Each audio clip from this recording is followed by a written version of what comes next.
নমস্কার।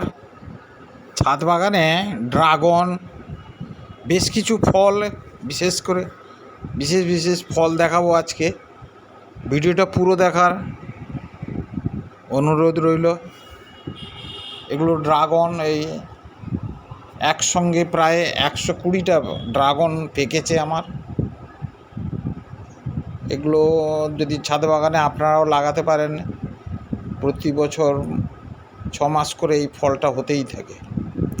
এখন এপ্রিল থেকে নভেম্বর মাস অবধি ফল পাবেন।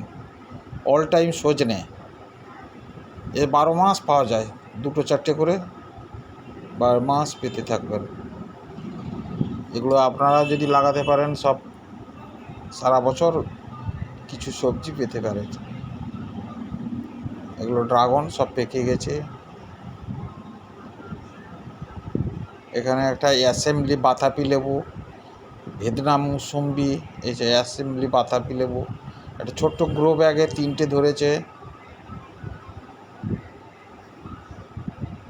কেজি পেয়ারা, একটা গাছে প্রায় 60টা পেয়ারা ধরেছে। এখন কাঁচা, যখন পাকে তখন একটা 600 গ্রাম ওজন হয়, 500 থেকে 600 গ্রাম ওজন হয়।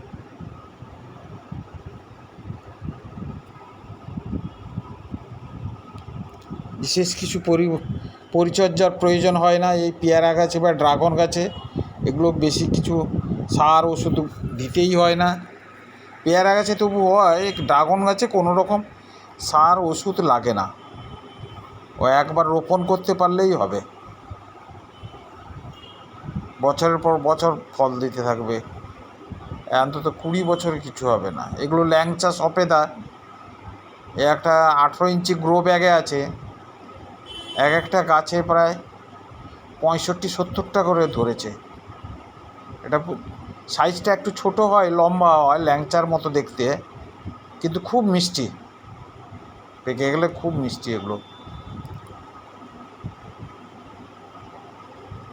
সফেদা 2 রকম জাত। আর একটা ক্রিকেট বল আছে আমার, সেটা পরিমাণে কম হয় কিন্তু সাইজে বড়। এগুলো আঞ্জির, মিশরীয় ডুমুর, মাল্টা লেবু,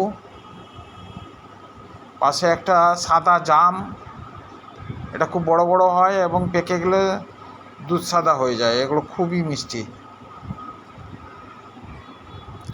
পাশে একটা ভিয়েতনাম মুসম্বি, এটাকে গ্রাফটিং করেছি আমি।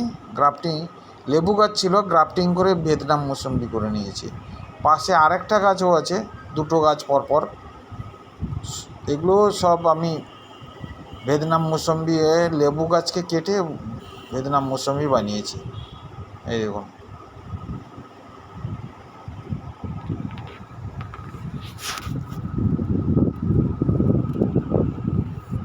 এটা অল টাইম আম। ভিডিওটা ভালো লাগলে একটু লাইক, শেয়ার, সাবস্ক্রাইব করে দেবেন। সকলে ভালো থাকবেন, ধন্যবাদ।